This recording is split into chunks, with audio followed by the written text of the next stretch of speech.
Bonjour et bienvenue à notre culte. Un culte que nous voulons célébrer en l'honneur du Père, en vertu de l'œuvre de Jésus-Christ sur la croix et par l'Esprit Saint qui habite en nous et qui nous permet de crier « Abba, Père ». Ce culte rassemble les églises évangéliques de Soult-sous-Forêt, de Wörth, mais aussi aujourd'hui l'église de Saverne, notre église sœur de notre union d'église Perspective. Soyez tous les bienvenus. Réjouissez-vous avec nous. Et je salue aussi tous ceux qui nous regardent de plus loin et qui nous regarderont peut-être dans le futur. Vous aussi, que ce culte soit un encouragement pour votre foi. Aujourd'hui, c'est aussi la fête des mamans. Nous avons tous une maman. Peut-être que nous avons eu une bonne relation avec elle, ou une moins bonne. Peut-être qu'elle vit encore ou qu'elle est déjà partie. Nous devons beaucoup à nos mamans. Nous devons la vie. Beaucoup de ce que nous avons appris, de ce que nous sommes, nous le devons à notre maman. Les soins que nous avons reçus. Et c'est pour ça que nous voulons aussi être reconnaissants envers nos mamans. Donc je commence simplement avec cette petite phrase. Maman, je t'aime. Et je pense que vous vous reconnaîtrez vous-même dans cette phrase. Et si la maman est à côté de vous, vous pouvez lui dire maintenant aussi. Maman, je t'aime. Nous arrivons aussi tout doucement au bout de nos cultes loin les uns des autres. En tout cas, nous l'espérons. Et nous espérons bientôt pouvoir nous retrouver. En tout cas, ça se fera progressivement. Ça nous permet aussi de faire un retour en arrière, de regarder un petit peu, de se souvenir de ces mois passés particuliers. Mais vous vous souvenez peut-être aussi qu'au début de ces cultes en ligne, on avait été invité à réfléchir à nos priorités durant ce temps de confinement. Est-ce que vous aviez fait cette réflexion? Est-ce que vous avez fait de Dieu et des temps avec Dieu votre priorité?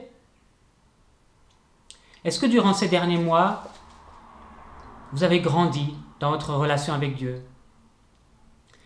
Est-ce que le Seigneur vous a parlé personnellement? Est-ce que vous avez eu l'occasion de voir l'œuvre du Seigneur dans votre vie ou dans la vie des personnes autour de vous? Il est bon de faire ce bilan et de chercher à reconnaître les œuvres du Seigneur.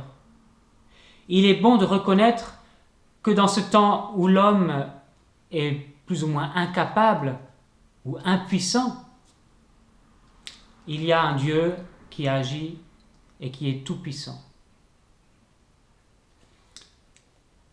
Nous avons maintenant un témoignage de Frédéric Juncker qui fait justement ce retour en arrière et qui va nous le partager.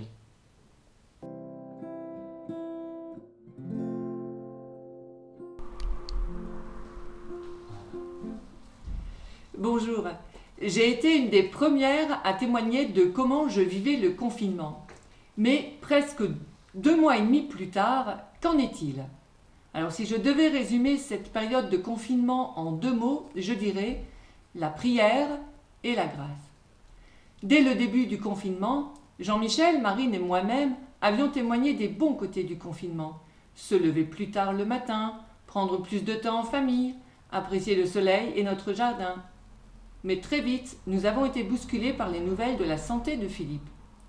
Je me suis mise à genoux pour prier le Seigneur. L'Église a de son côté mis en place une chaîne de prière. J'ai fait sonner mon réveil en pleine nuit. Et moi qui déteste, vraiment qui déteste l'entendre le matin, j'étais heureuse de me réveiller en pleine nuit pour pouvoir prier. Et ce que j'ai ressenti comme jamais auparavant, c'est la puissance de la prière lorsque nous sommes réunis, pas en présentiel, mais par l'Esprit Saint. Il y a longtemps, mais vraiment longtemps, que le Seigneur a inventé la fibre. Et j'ai également été très motivée pour prier avec le guide que le CNEF avait proposé, ou celui publié pour les 21 jours de prière pour la France. Je crois que jamais comme auparavant, je n'ai vécu une communion fraternelle avec tous les chrétiens du monde. Cela dépassait ma communion fraternelle avec mon église locale ou celle de mes amis. Prier, se mettre à part pour Dieu, quel enrichissement! Ce n'est pas que je ne le savais pas, mais cela a pris une dimension nouvelle. Le deuxième mot que je retiendrai, c'est le mot grâce. La grâce au bénéfice de laquelle je suis, mais aussi celle que je suis appelée à répandre autour de moi. Parce qu'il n'y a pas eu que des moments joyeux en famille. Vous savez bien, les petites choses qui agacent, mais que l'on supporte quand on les voit occasionnellement. Par contre, quand elles deviennent quotidiennes parce qu'on est ensemble H24, cela devient plus difficile. Mais aussi, comment réagir calmement devant ceux qui, autour de vous, expriment leur frustration par la colère, ou au contraire par le repli sur soi, ou bien qui partagent leur crainte de voir un gouvernement mondial se mettre en place sournoisement. Certes, cette situation de pandémie nous rappelle qu'il faut être vigilant, attentif, avoir du discernement, mais ne pas avoir peur, et surtout, elle nous rappelle que nous devons nous tenir prêts pour rencontrer le Seigneur. Un moment très fort de cette période aura été sans aucun doute Pâques. Nous avons relevé la proposition qui avait été faite lors d'un culte d'offrir un agneau de Pâques et nous en avons offert un au gérant du supermarché de notre village. J'avais eu l'occasion de discuter avec lui quelques jours auparavant et je l'avais vraiment trouvé épuisé, comme jamais je ne l'avais vu. Ce geste lui a fait un bien énorme à lui et à sa famille, au-delà de ce que j'aurais pu imaginer, et ça a permis de rétablir des relations quelque peu distanciées à cause des problèmes politiques de notre village. Enfin, la situation elle-même, le temps libéré, la prière, la lecture ont nourri ma réflexion. Et comme beaucoup, je n'aimerais plus vivre maintenant comme avant, ni au niveau personnel, ni au niveau de l'Église.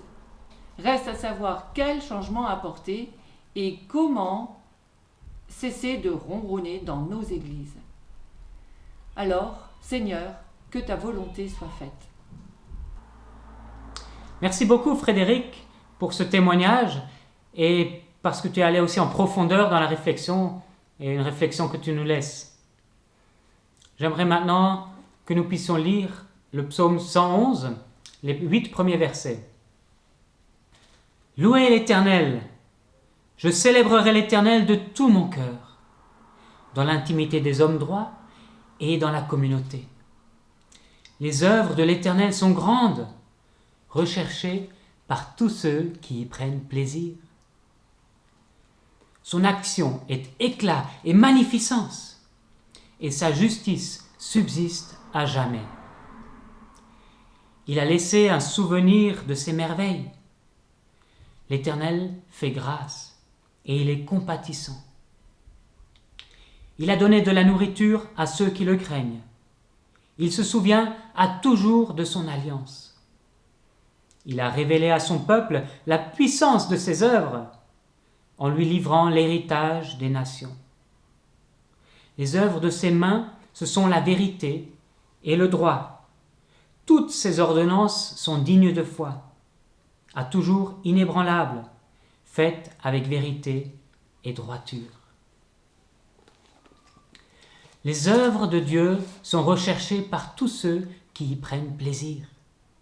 Ou pour prendre une autre traduction, elles sont méditées par ceux qui les aiment.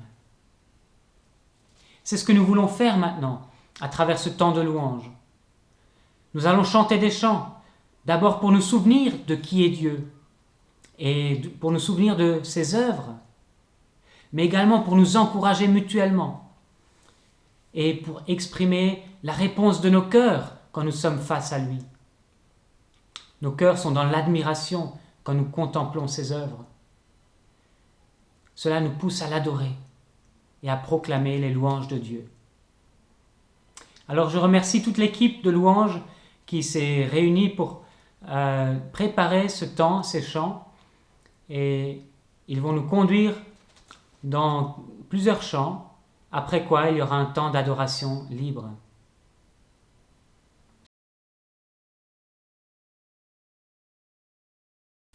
Bonjour.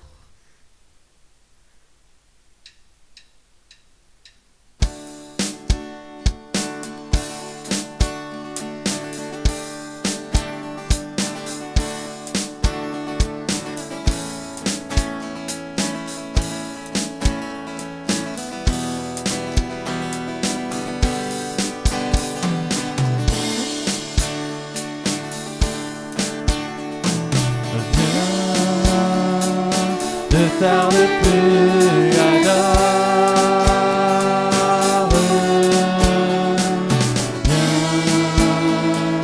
ne tarde plus, donne ton cœur. Dès que tu es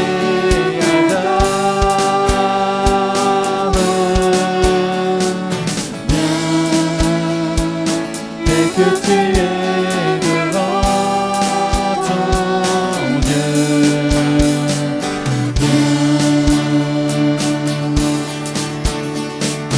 Un jour toute langue dira tu es Dieu. Un jour tout genou fléchira.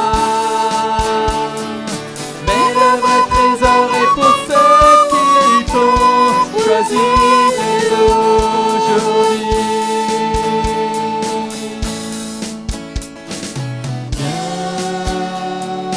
Ne tarde plus Adam.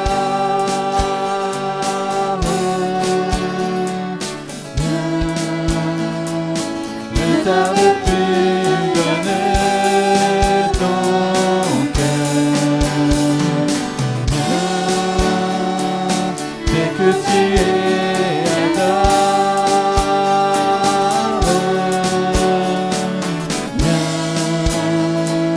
Dès que tu es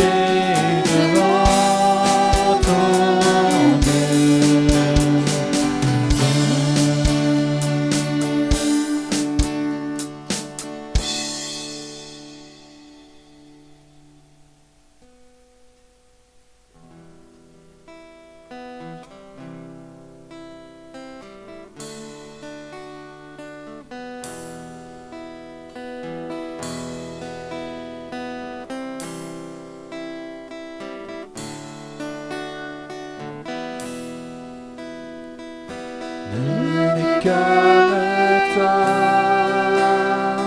de puissant éternel,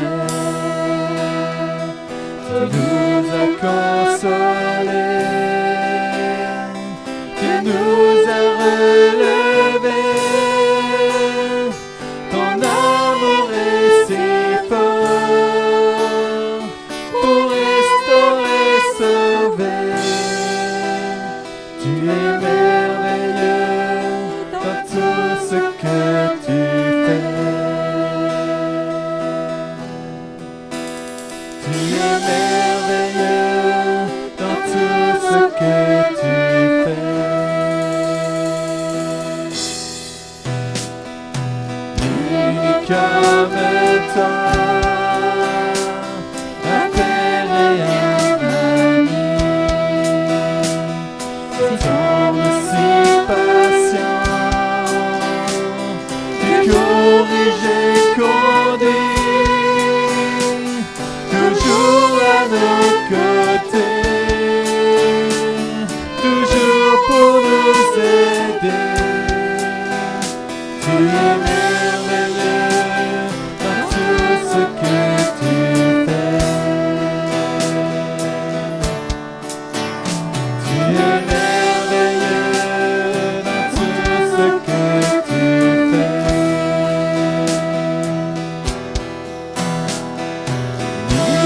Comme toi, c'est d'amour et de paix, justice et vérité. En toi tout est parfait, lumière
je le suis. Oh mon âme, chante mon âme. Toujours le bonheur et la grâce m'accompagneront devant sa face. Dans sa présence, tellement de joie, tellement de joie. Et tant qu'il se trouve auprès de moi, auprès de mon âme, tu me aimeras. Et dans son temps, je reviendrai, je reviendrai. Et si je traverse encore la vallée de l'ombre de la mort, oh mon âme, chante mon âme. Si même le premier, non rien ne pourra me séparer de son amour, de son amour. Et toujours le bonheur et la grâce m'accompagneront dans sa face, dans sa présence, tellement de joie, tellement de joie. Et tant qu'il se trouve auprès de moi, auprès de mon âme, tu me aimeras. Et dans son temps, je reviendrai, je reviendrai. Yahweh, Yahweh, tu fais briller sur moi ton soleil. Yahweh, Yahweh, ta lumière chasse au loin les ténèbres.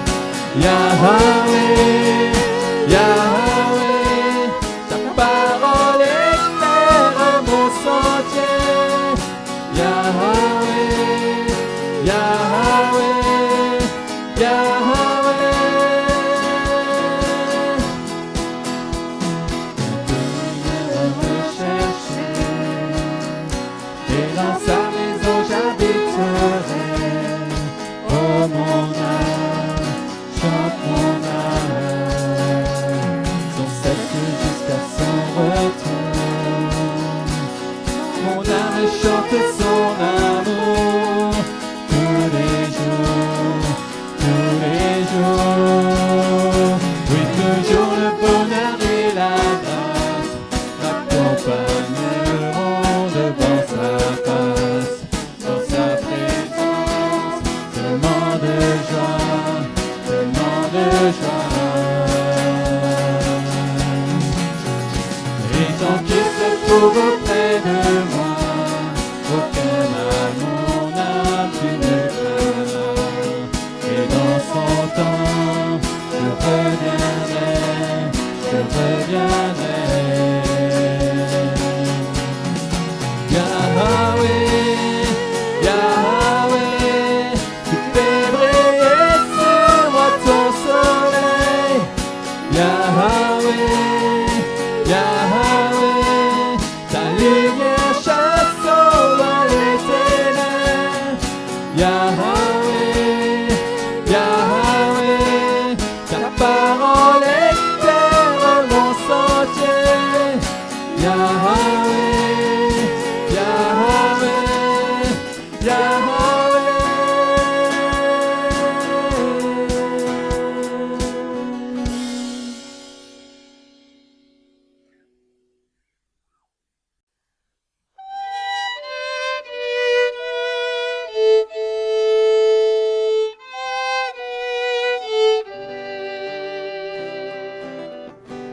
Te ressembler, Jésus, c'est mon espoir suprême. Penser, agir, aimer, toujours plus comme toi.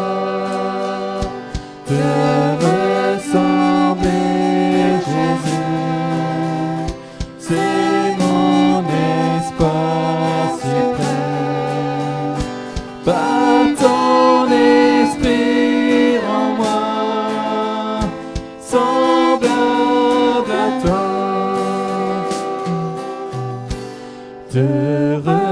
ressembler, Jésus. C'est mon espoir suprême. Penser, agir, aimer, toujours plus comme toi. Te ressembler, Jésus, c'est mon espoir suprême. Par ton esprit en moi, semblable à toi.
Il y a quelques mois, nous avions prévu pour ce dimanche le culte spécial Flambeau.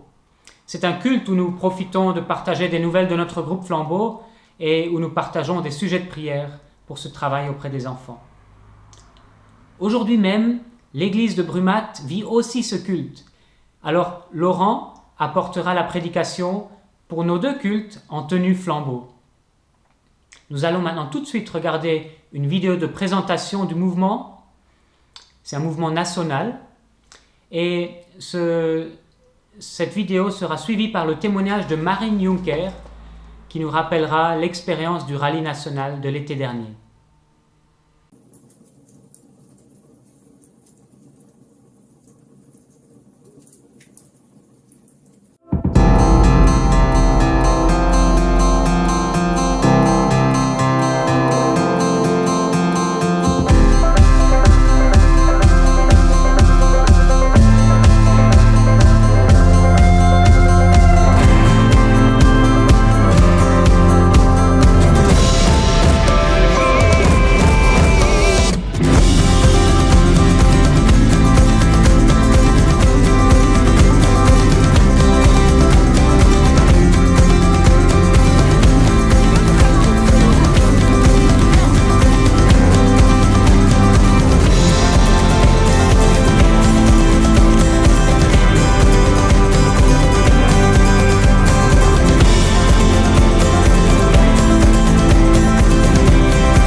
Salut tout le monde! Alors, moi, ça fait 6 ans que je fais des colos tous les étés. Mais ce que j'ai vraiment bien aimé au rallye, c'est que c'était déjà sous tente. Et donc ça, c'était bien, c'était en camp, voilà.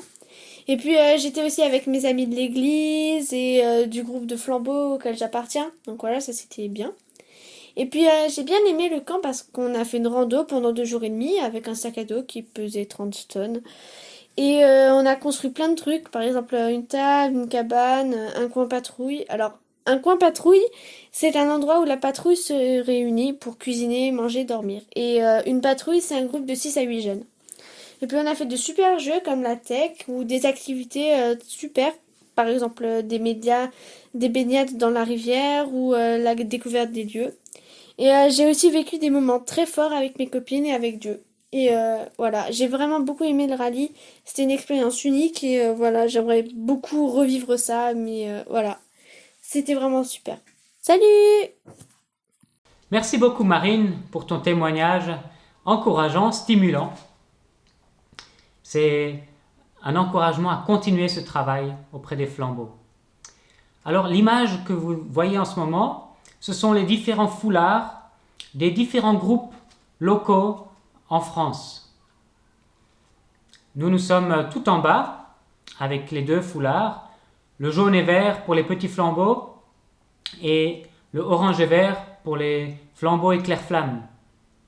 Donc notre groupe flambeau, commun aux églises de Soult-sous-Forêt et de Wörth, a vécu un début d'année encourageant avec des groupes très étoffés. Le confinement nous a obligés malheureusement à arrêter les activités, même si les plus grands ont participé durant un peu plus d'1 mois à des défis qu'ils ont faits depuis la maison. Nous prévoyons de reprendre les activités encore en juin et pour pouvoir se revoir avant la pause estivale et ainsi reprendre contact avec tous les enfants. Je vous invite maintenant à prier pour notre groupe local, mais également pour le mouvement national.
Je vais maintenant laisser la parole à Laurent pour la prédication. Alors cette prédication est tout à fait accessible aux flambeaux.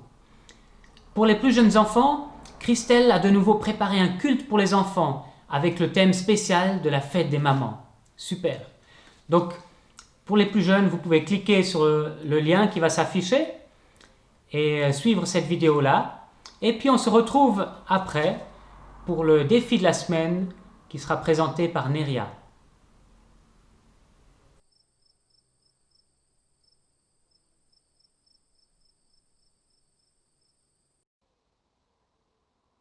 Bonjour à tous et bienvenue pour la prédication. Je me réjouis ce matin de m'adresser à vous et ce matin j'aimerais tout particulièrement parler aux flambeaux parmi vous. Bonjour aux flambeaux derrière les écrans. j'aimerais vous saluer, surtout les flambeaux de Brumat qui vont aussi suivre cette prédication, pour laquelle cette prédication est, et pour aussi les flambeaux de Soultz-sous-Forêt et de Wörth. Bonjour à vous les flambeaux, je me réjouis de vous parler ce matin.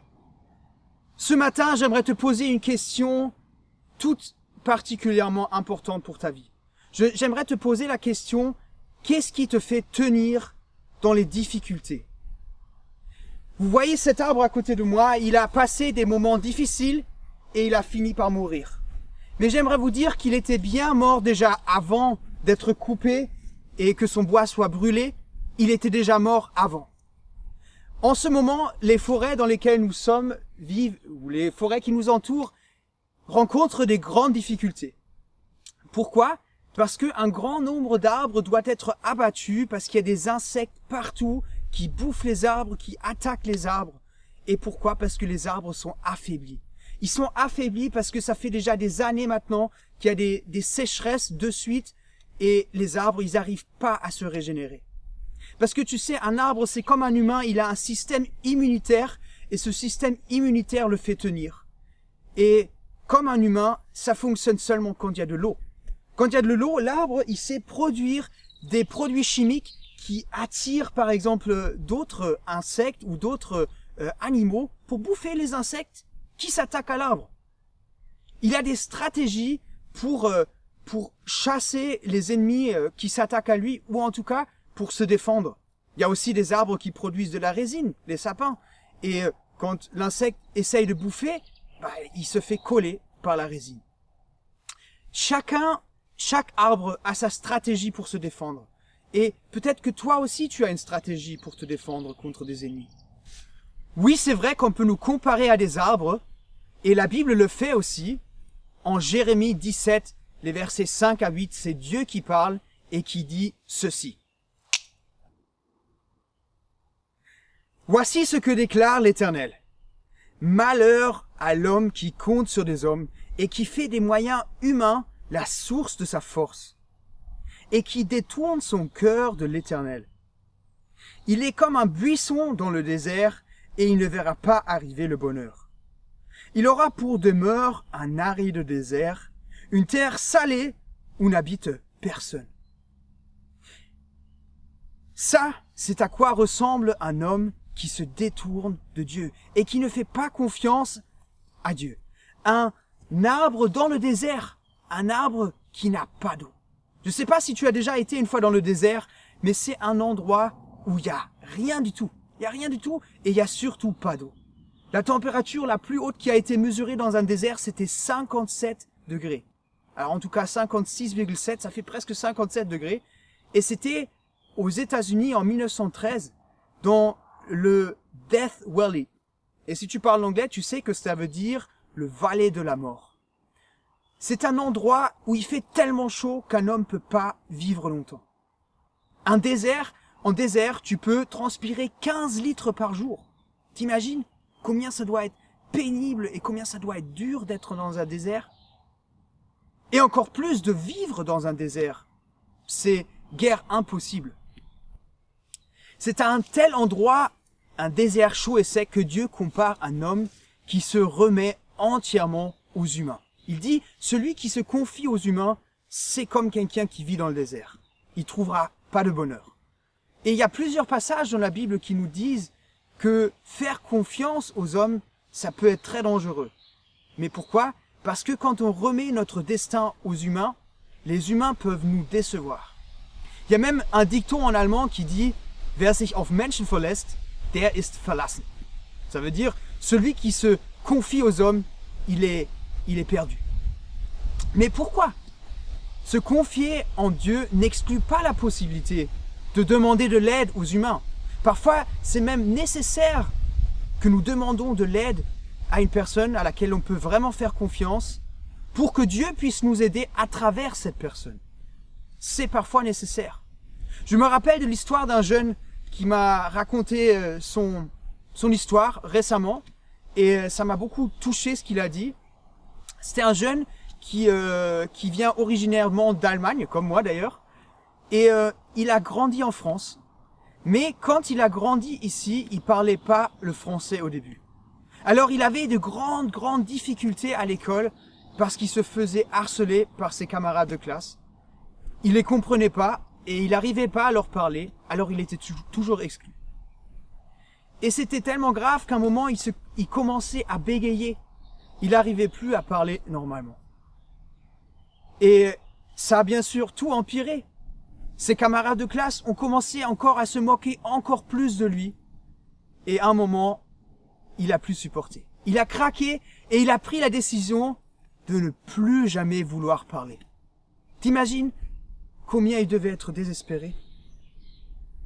Et alors, il a arrêté de parler et plus personne pouvait lui parler et ses parents ont décidé de le sortir de l'école. Et il était à la maison et bien qu'il était à la maison, il n'arrivait toujours pas à parler. Il voulait pas parler.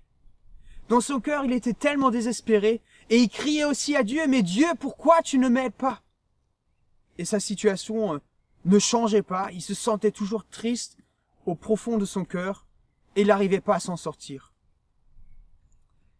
Et un jour, ses parents, ils ont contacté une psychothérapeute et la psychothérapeute, elle a observé le garçon, donc ce jeune duquel je vous parle, que je connais personnellement, et elle a découvert que il avait une langue par laquelle il parlait, et c'était la musique.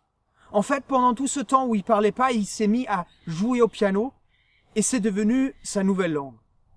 Et vite, la psychothérapeute, elle a reconnu que ça, c'était son moyen de parler. Et en l'écoutant, en appréciant ce qu'il faisait au piano, elle a réussi à le faire parler. Alors maintenant, bien sûr, je lui ai expliqué aussi que Dieu l'a aidé par cette personne, mais que Dieu veut faire bien plus que ça. Que le but de Dieu, ce n'est pas de nous décoincer d'une situation seule. Le but de Dieu, c'est beaucoup plus que ça. Il aimerait sauver toute notre vie. Il n'aimerait pas juste arroser de la pluie sur nous si nous sommes comme un arbre, mais il aimerait plus que ça. Et plus que ça, c'est ce que je vais vous lire maintenant.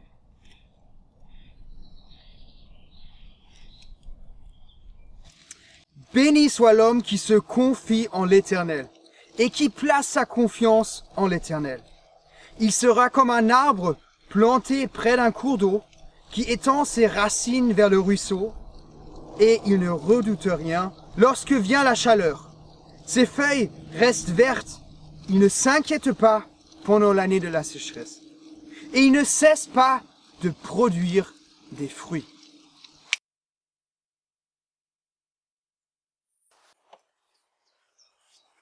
Quelle belle promesse! Il portera des fruits en continu.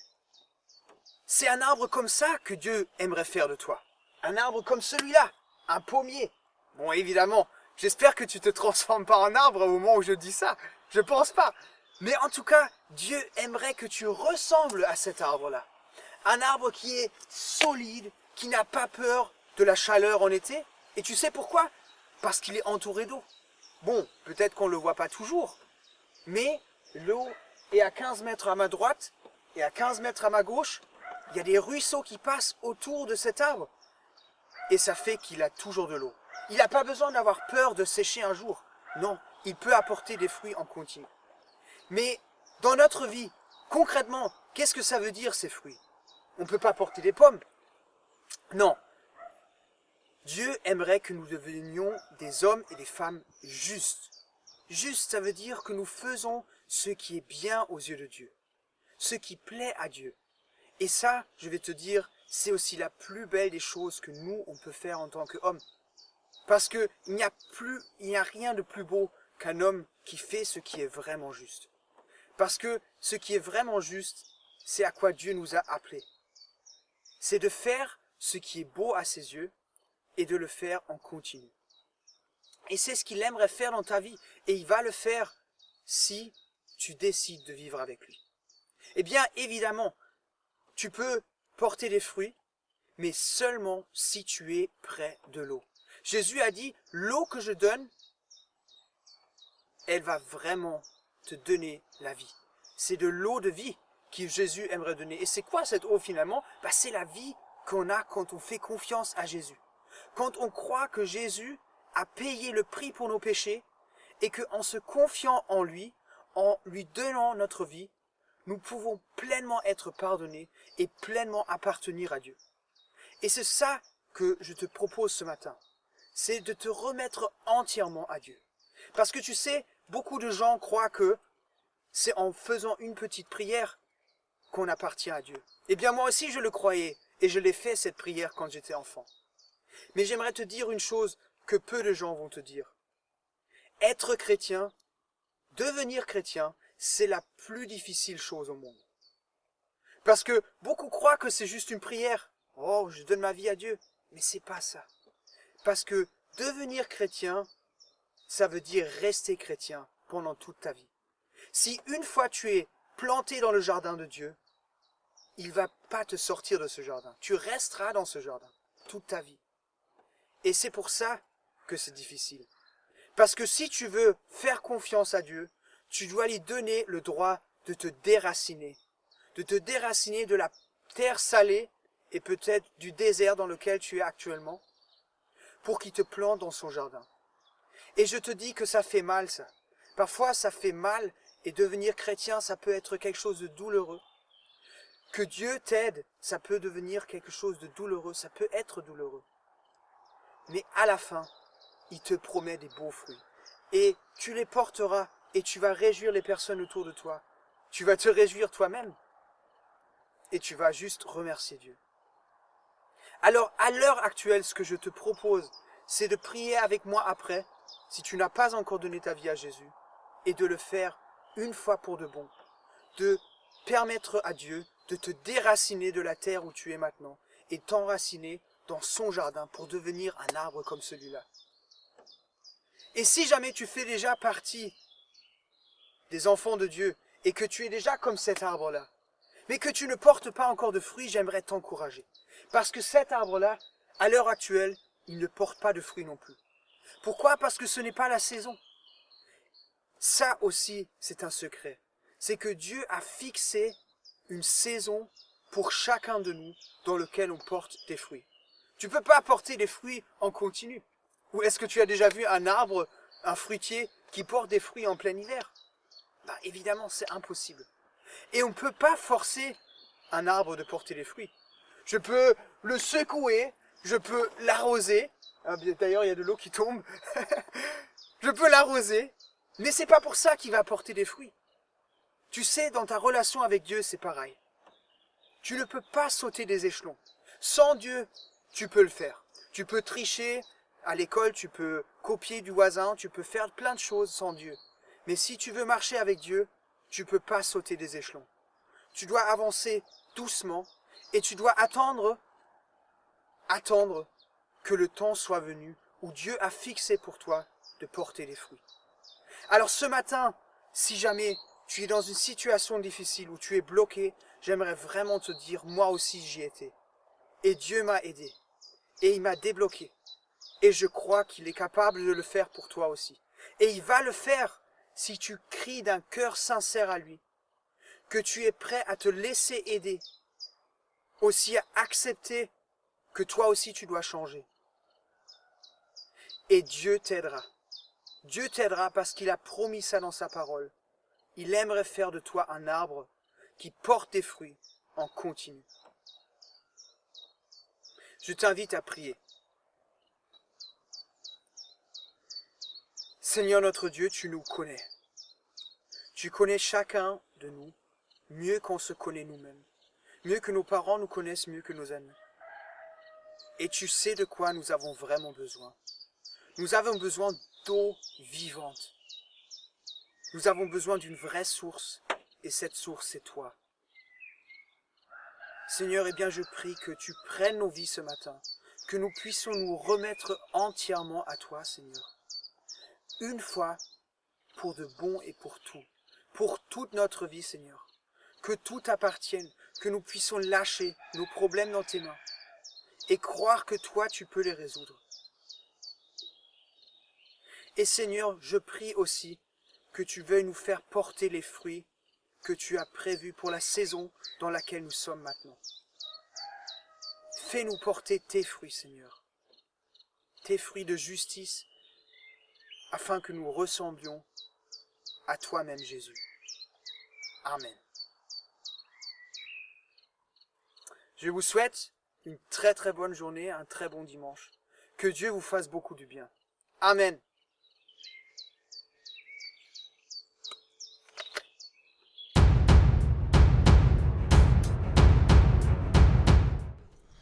Bonjour. En tant que flambeau, nous aimons voir la puissance de Dieu dans la nature. Laurent nous a parlé de la confiance en Dieu. Alors, nous vous donnons le défi de planter un arbre ou semer une graine d'arbre fruitier pour montrer la confiance en Dieu, parce que pour un arbre, il faut attendre longtemps pour pouvoir récolter les premiers fruits. Et c'est comme la confiance en Dieu. Il faut des fois attendre un petit peu pour voir Dieu agir dans nos vies et porter du fruit. Nous vous proposons 3 manières de planter un arbre. La première est de prendre un arbre fruitier qui a déjà poussé et de le planter.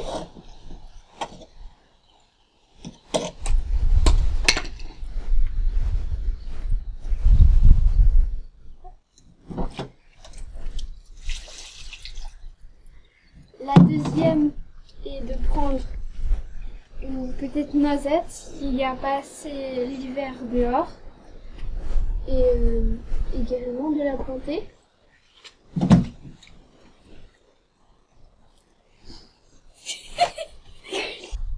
La troisième façon est de manger une cerise, de prendre le noyau, le laver, le laisser sécher à l'air libre, le mettre dans une boîte bien fermée, le mettre dans un frigo pendant 10 jours. Quand vous le sortirez du frigo, il aura commencé sa germination et vous pourrez le planter. J'espère que vous planterez tous un arbre d'une des manières, et comme ça, à chaque fois que vous regarderez votre arbre, j'espère que vous vous souviendrez il faut toujours avoir confiance en Dieu, même dans les moments où on ne le voit pas à l'heure.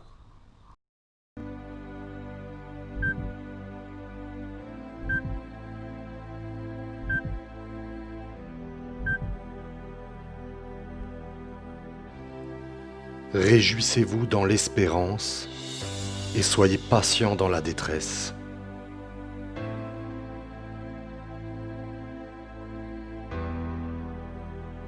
Bénissez ceux qui vous persécutent.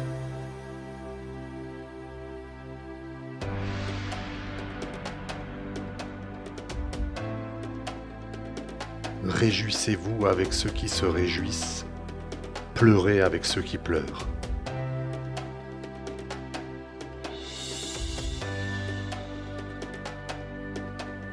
Vivez en plein accord les uns avec les autres.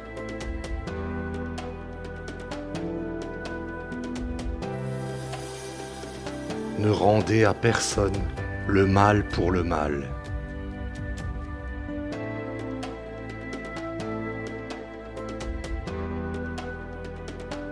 Soyez en paix avec tous les hommes.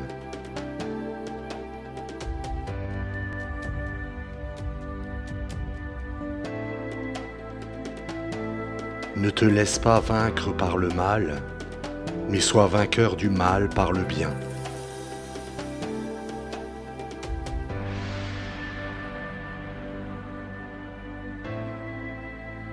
Je tenais à vous partager ces quelques versets qui sauront, je l'espère, vous parler et vous révéler bien des vérités.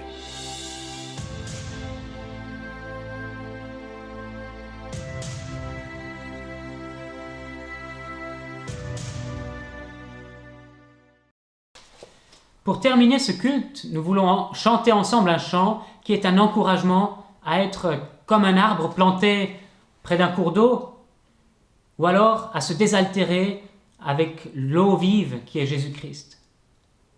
Nous allons le chanter ensemble comme une exhortation, un encouragement que nous nous chantons les uns aux autres. Pour cela, il faut prendre conscience que nous formons un corps uni en Jésus-Christ par son Esprit.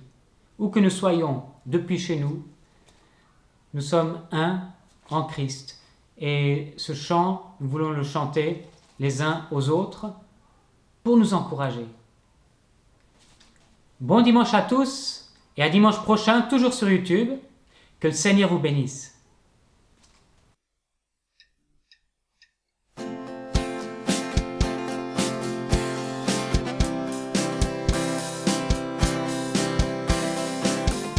Si tu bois au torrent et te rafraîchiras, si tu bois au torrent, tu te relèveras. Si tu bois au torrent et te rafraîchiras, si tu bois au torrent, tu te relèveras. Quand souvent dans la route tu te sens fatigué, dans la lutte ou le doute, ou quand tu es tenté, si tu bois au torrent et te rafraîchiras, si tu bois au torrent, tu te relèveras. Si tu bois au torrent et te rafraîchiras, si tu bois au torrent, tu te relèveras. Jésus est l'onde pure qui peut les altérer, tout te dit je t'assure, il peut te fortifier. Si tu bois au torrent et te rafraîchiras, si tu bois au torrent, tu te relèveras. Si tu bois au torrent et te rafraîchiras, si tu bois au torrent, tu te relèveras.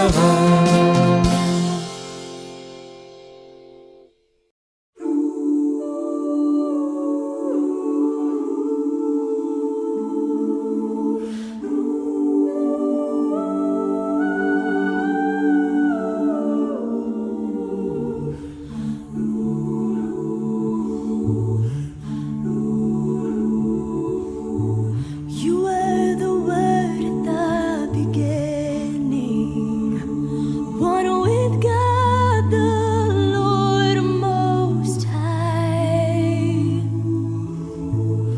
Your hidden glory in creation, now revealed in you are Christ. What a beautiful name it is! What a beautiful name it is! The name of Jesus Christ, my King. What a beautiful name it is! Nothing compares to this. What a beautiful name it is! The name of Jesus.